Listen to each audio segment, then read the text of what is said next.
策划一下这样？应该吧。请吴康仁帮我们呢再摆出帅气的 pose， 让媒体朋友来拍照和现在只有你一个人，我请你自己抓角度喽。女朋友她自己有她洗衣服的节奏，比如说内衣裤跟袜子是要分开的。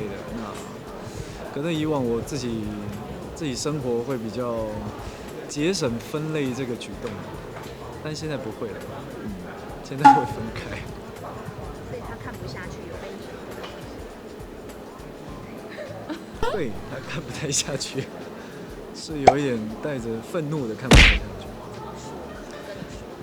他不会说，他会直接做，他会示范给我看。要就是求婚啊，自己经过的。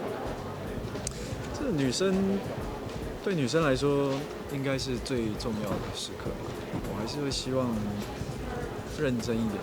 平常开玩笑没关系，但你真正要做的时候，应该要很认真吧。就是你会策划一下这样？应该吧。结婚目前会是你人生的选项，就是会考虑到的事情。我很想说顺其自然，但其实好像很难再自然了。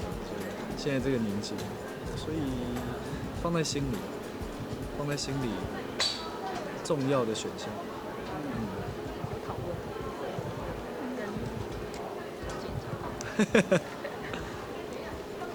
姐姐忙啦，所以姐姐挺忙的，我也挺忙的。但再忙还是在未来还是会有某些共识吧。那如果在共识下，大家彼此在，因为我觉得工作对女性来说，在对方这个年纪似乎蛮在最好的状态。我自己认为她现在是最好的状态。那家庭的选项感觉上会，